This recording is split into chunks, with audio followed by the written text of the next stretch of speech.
y'all. Thank you so much for joining me on another video. My voice is kind of going in and out right now, so please excuse me. Um, I sorry it's a little delayed.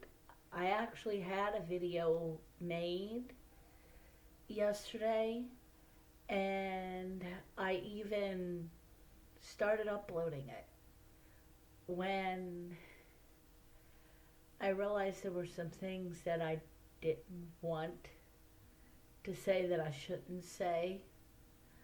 Um, Basically revealing too much considering my videos anybody could watch. So I wanted to redo it and be a little bit more detailed, but yet not revealing as much as I did yesterday. Um, I want to basically revisit a video I did a little over a year ago called Why I Stayed and Why I Left. I'm wanting to talk about it from a perspective of um, being another year out and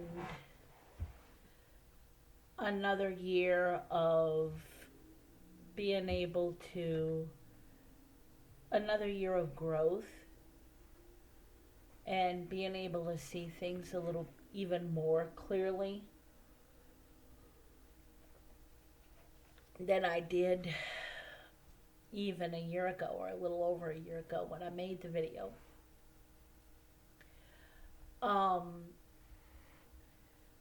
As I mentioned in the previous video, a big part Here's some of results from the web. why I stayed was because a phone is talking to me. A big part of why I stayed was because I was caught up in this culture of you stay at all costs unless he's beating the ever loving daylights out of you. And even then, you stay, you do what you can to still stay. I even was reading books from so called Christian women. And I say so called because I look back now and realize that they were taking scripture, especially one of them in particular, was twisting scripture something fierce. And there was, I look back now and realize that what she was saying was totally unbiblical about staying with an abusive husband and praying for him, being the servant, because she cited two examples of women that stayed with the husband through his abuse, and he ended up becoming saved. Do I doubt that happened? Well, no, because that is a possibility, because nothing is impossible with God. However, my cat's going crazy, I swear. But,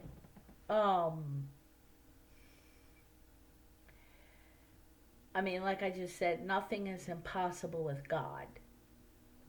But I don't feel that you should stay when there's multiple abuses, multiple types of abuse, and the perpetrator is not even realizing I mean, not even admitting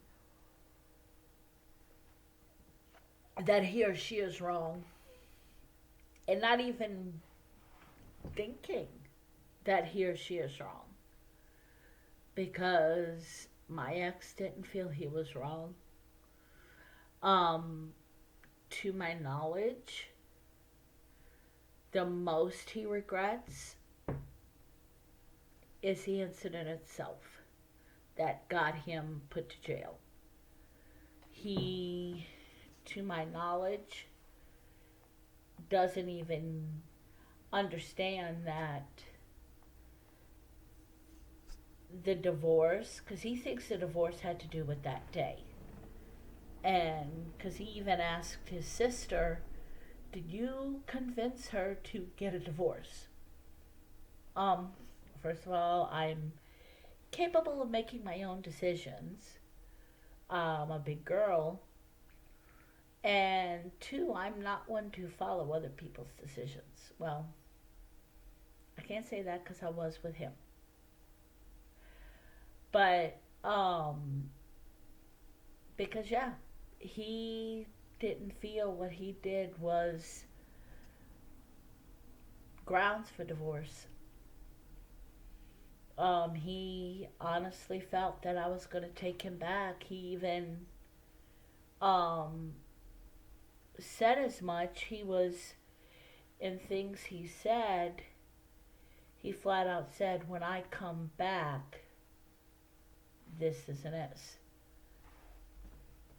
He didn't catch on that the divorce, that day that everything went down, that I had to call the police on him, that was the culmination of everything, of decades of abuse that the kids and I had endured. And the divorce was due to everything, not just that. That was basically the proverbial straw, you know, and he didn't catch that. But I was caught in the culture of save the marriage, do whatever you have to keep the marriage going, keep the marriage strong. Look at all of these things where uh, this marriage was on the brink of divorce. This marriage, they were even separated. And now look at them, they're strong.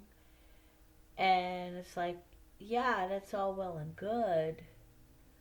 But it's because both people were willing to work it out and actually admit where they were wrong. And in my case, it wasn't that way. Because I was being so gaslit that I thought everything was my fault.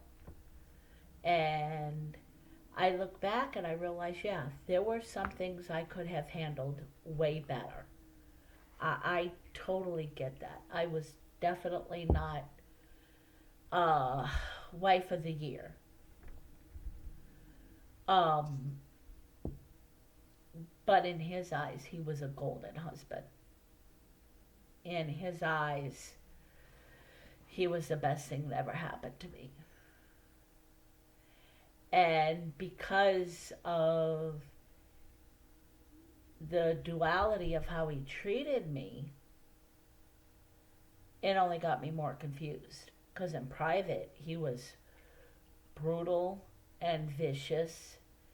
And if I fought back verbally with any of his slurs to me, he got even more brutal. Or if he said things that I didn't give him the reaction he wanted, or I didn't have the reaction he was expecting and was seeking, then he got even more brutal and would get way below the belt. Like I said before, things that I would never say on these videos because kids should never hear them. and I don't want to take the chance somebody's watching this and one of their kids happens to come up or something. Um, but suffice it to say, they were brutal and way below the belt. And so, because in private he treated me so horribly, but then in public, he was sweet as ever. I mean, he was like, one church we went to, the first one that we ever started going to, he would actually get permission from the pastor, well, so-called pastor, that's a different story, um, to speak to the congregation before actual service would start, to tout me and how much of a Proverbs 31 woman I supposedly was, which I don't see how I was. But, I mean, he was so, all the women were swooning, like, oh my goodness, he could give lessons to um, my husband, he could give lessons to these young men who are single. And, you know, so when he did things like that, it was like, well, he's not that bad, I guess. I guess it's all me. And it was confusing. We would be in the middle of a knockdown, drag out verbal argument in our truck on the way somewhere, like church, for example. The minute we get in a parking lot, he'd flip a switch, you know, on him. And he was all nice and sweet and caring, putting his arm around me, holding my hand, whisper in my ear, look, I'm sorry. Can we start again? Sure. And that was the problem, because I was way too forgiving. I have this nature that I want to forgive, and I want to believe when a person says that they're apologizing. And I loved him with all of my heart. So I wanted to believe that he was genuinely sorry. But then we'd get back in the truck and drive off the parking lot. And I'd say 8 times out of 10, the argument would continue. He's like, yeah, acted all nice in church, sickly sweet. And it's like, well, how do you want me to act? I'm not going to continue to fight in front of others. Yeah, because you don't want others to know how bad you are. No, I just don't feel that others need to be dragged into our fight. I was never one to want to fight in public. When I see others fight in public, I cringe. Because it's, you know, that's just not the place to fight. And, excuse me. And so through all of this duality of how he treated me, it only stood to confuse me. You know, on top of the culture I was caught up in with, I should stay with him at all costs.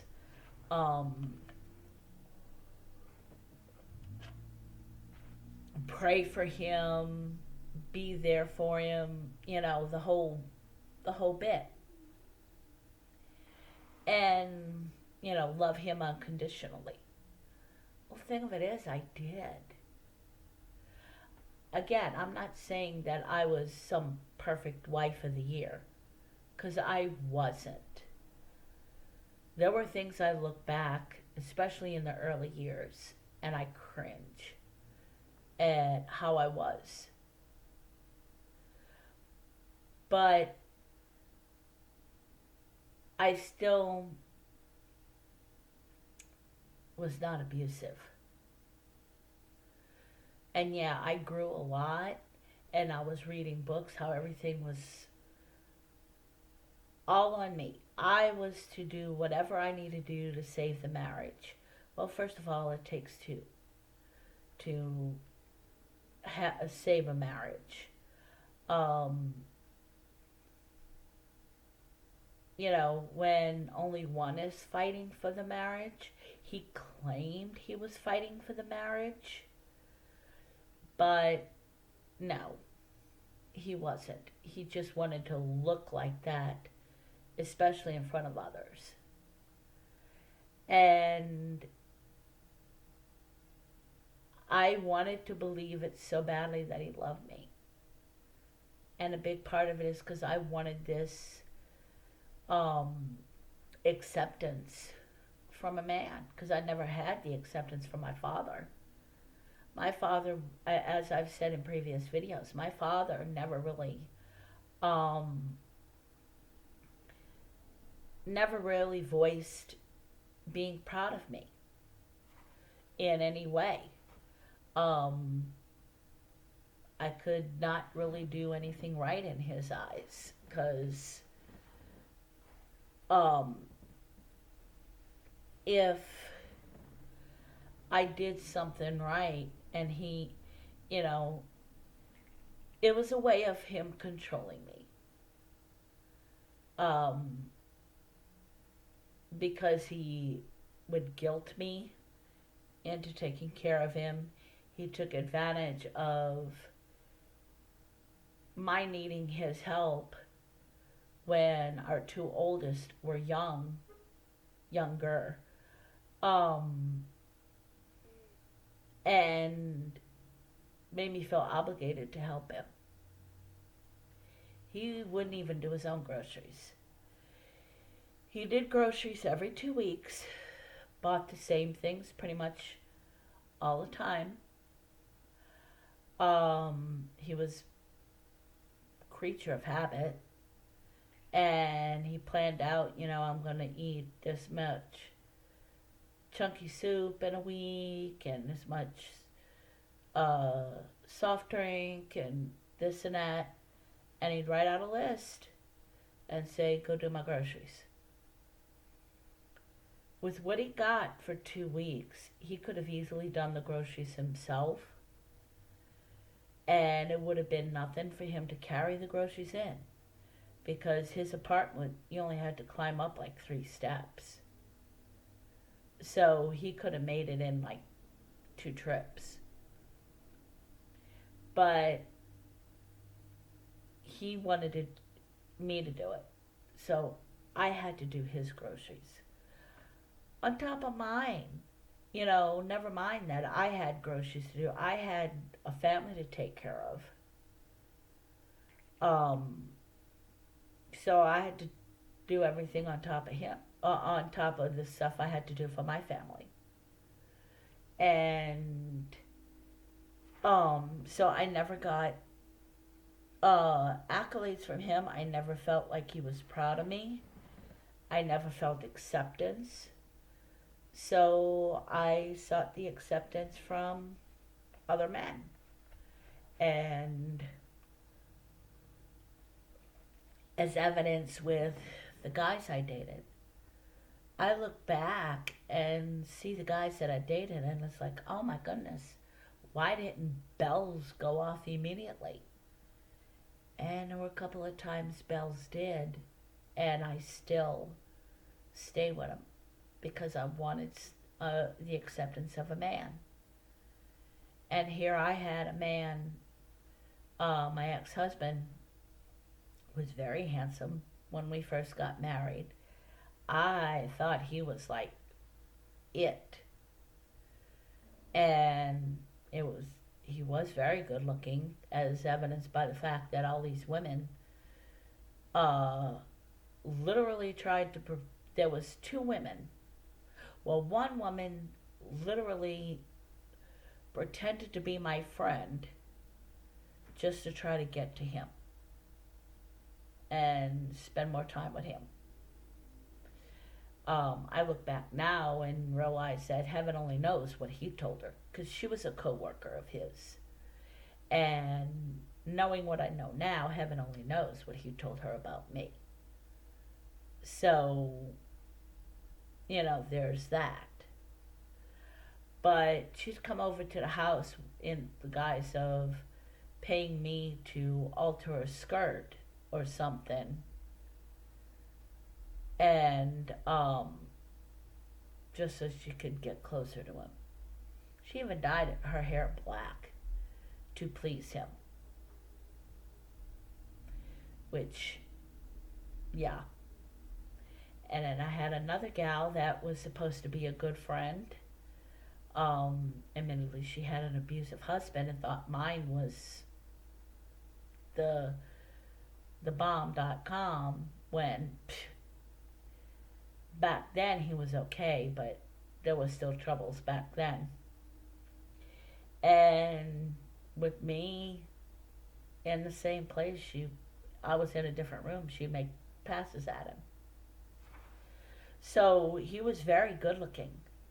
And to have someone who was that good looking want someone like me, whom I felt I was not good looking at all, that really, I'm like, when am I going to get someone that good looking that wants me? And he played upon that insecurity.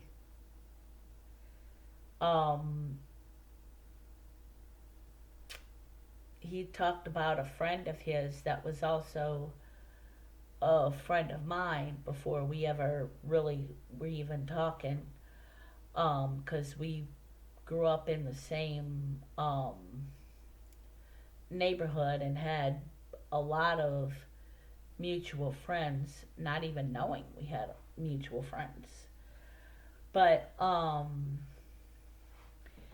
talked about how this mutual friend, when he first mentioned that we were going to get married, he claimed that this mutual friend called me some slur dealing with being overweight, and that he had to put the friend in place, say, look, you and I have never tussled, but we will if you talk about my future wife like that. And it's like, it was relevant to the conversation we were having, but I'm like, why would you ever say that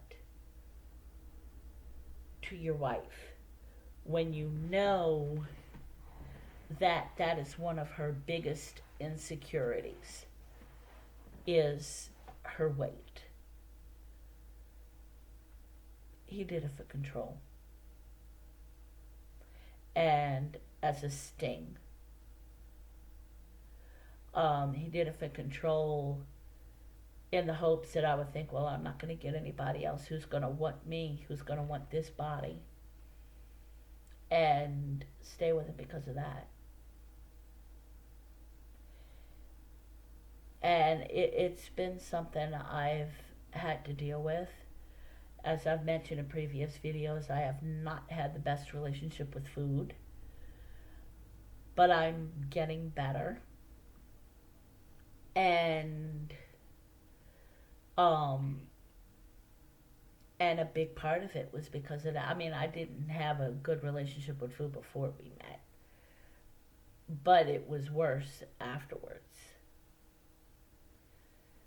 And it was all because of my insecurity, wanting a man's approval.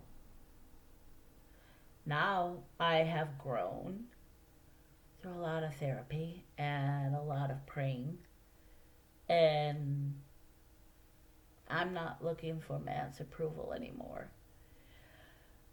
Do I want to remarry? I'm okay if I don't. I'm not even actively looking. I had a young gal that I kind of mentor say tease me and say she's going to have to play Cupid for me. And I'm like, nah, I'm good being single. If God wants me to have a man, he'll bring the man to my doorstep, because I'm not looking. Because I can't pick him. But that's a big part of why I stayed, because I wanted a man's approval. And I put it above my kids. I was not protective of my kids like I should have been. I was to an extent, but not nearly what I should have been. And that is something that I will regret for a very long time, if not forever, for my days here on earth. Because at best, I should have left him in 2007 when I called the police on him the first time. And when I called the police on him back in 2007, and we went through, had a protection order against him and everything.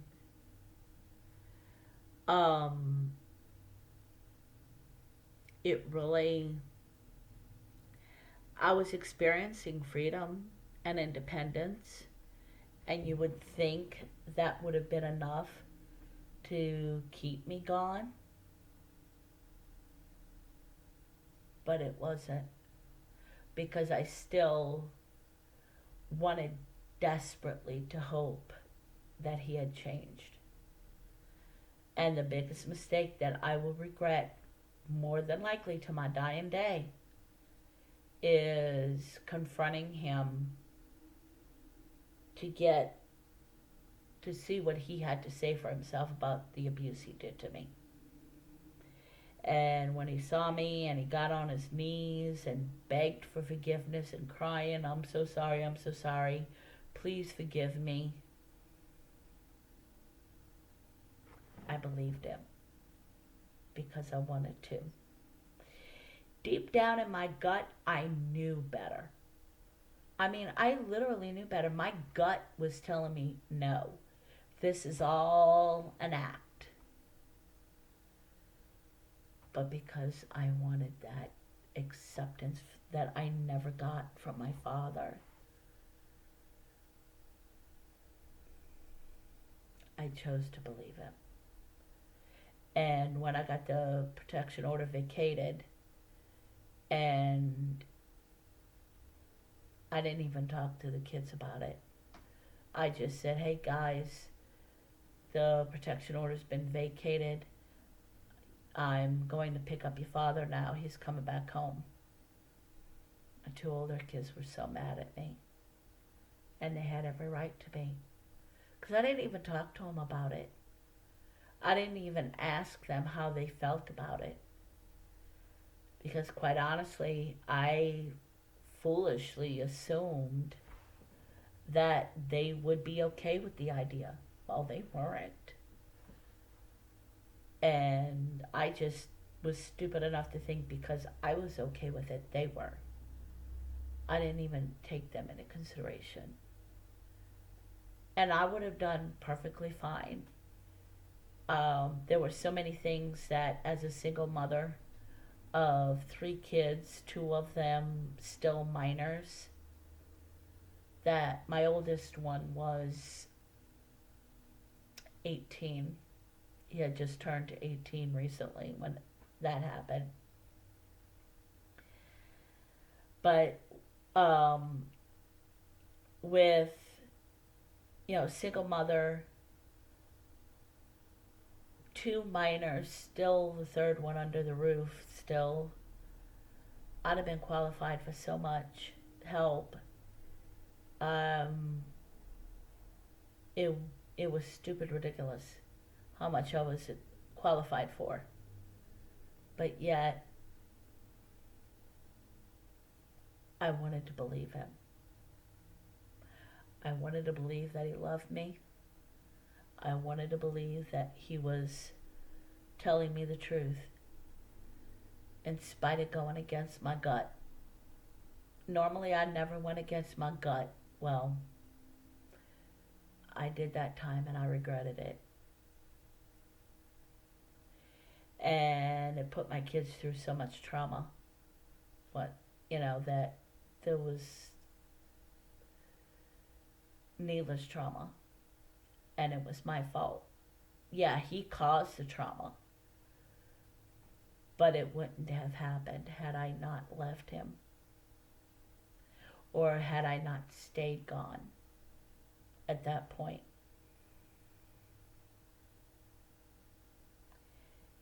And then why I ultimately left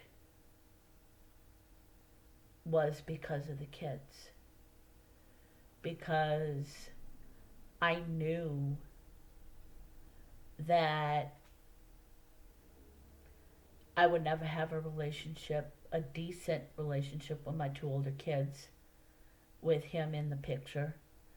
Because to talk to them, I had to sneak around. I couldn't even text them with him in the same vicinity as me, because there was always that chance he would grab my phone randomly. If I put, like, we were sitting on the sofa together and I put my phone on the sofa to get up and go get a drink of water or whatever. No telling if he would just randomly grab my phone and check it. Because he did that. He had I had a phone one time that I had set up a lock screen on it that needed a passcode. He had an absolute fit and demanded that if I didn't remove that passcode so he could check my phone, he threatened to break it. And he would have. He would have absolutely broken my phone had I not. I didn't know then that I could have gotten him for abuse just on that alone. I didn't find that out till after everything went down and I was reading something on trauma and domestic abuse, and that came up where in some states, when they break something that's yours, purposely break something that's yours, that's considered abuse. And so I couldn't have any passcodes on my phone, just so he could randomly check them. Because basically he was afraid I was doing what he was doing. I had a friend that brought up just today, I was talking with her about how she was in the car with us for something. And I was looking out the window because he was driving. And he's like, be careful who you're looking at. I know you're looking at that guy next in the car. And it's like, chances are I couldn't even tell you what that guy in the car next to me looked like, because I probably wasn't even looking at him. I was probably looking at, if I was looking at anything, because I might have just been staring off, because I do that a lot because of my ADHD. I might have been looking at some random house, a way the roof was colored, or, any number of things. But he always accused me of looking at others. And even back then, I caught on quick that the reason why he kept accusing me of it is because he was doing it. Because he was looking at others, because I wasn't good enough for him. I wasn't enough for him. That was evidenced by the porn and everything else he was into. But ultimately, like I started to say, because I knew I would never have a good relationship with the kids, because I had to, if I wanted to text them, check in with them, see how they were doing, I had to wait till I got to work to text them. And then once the conversation was finished, I had to erase the text. Um, Both of them at separate times got tired of sneaking around, um, basically saying, not your dirty little secret. You either text me in front of him or you don't text me at all. And I understood that. And the child that told me that later recanted and apologized, although that child wasn't wrong for telling me that. Totally not wrong. And one of my kids flat out told me that the reason they didn't text me more often was because they were afraid that they'd text me at a time that he was around and that he'd find a text from him. And they didn't want me to get that grief. When your kids want to go protect you, for one thing, that's sweet, and it's, they love you, but it's not their job to protect you. It's the parents' job to protect them.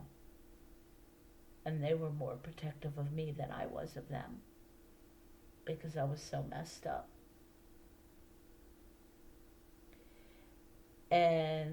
But ultimately I left because I didn't want my kids to be hurt anymore.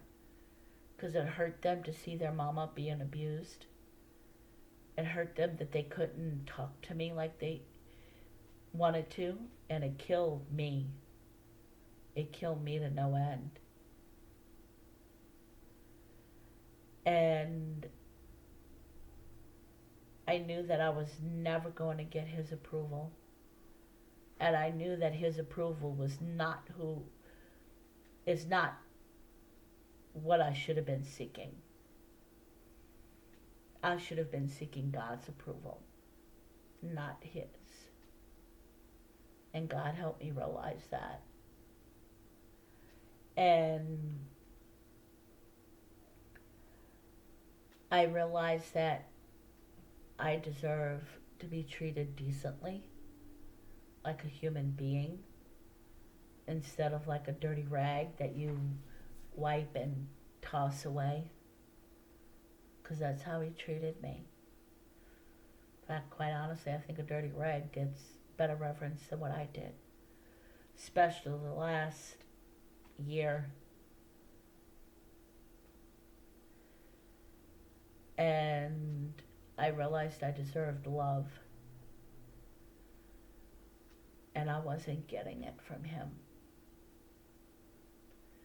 And neither were my kids. And I realized that ultimately there was no hope, that this was never going to be fixed, because he was never going to realize his part in all of this. Like I said, I was not perfect. I was not wife of the year material. But he would never realize even his part. And that's ultimately why I left, because of the kids. And because I knew there was no fixing it. There was nothing that could fix it. God could fix it, but only if my ex chose to admit his guilt. And he would admit to little things that he did. Yeah, I was wrong for this or that. But it never came to, I failed the kids as a father, and I failed you as a husband.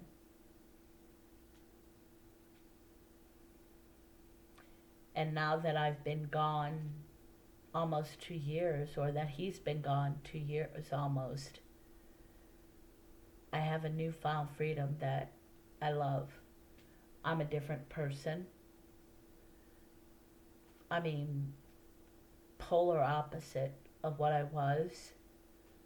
I've discovered who I am, what my opinions are, what my preferences are, and they aren't necessarily like his. Some may be similar only because they were similar before, but not because he's demanding the same opinion.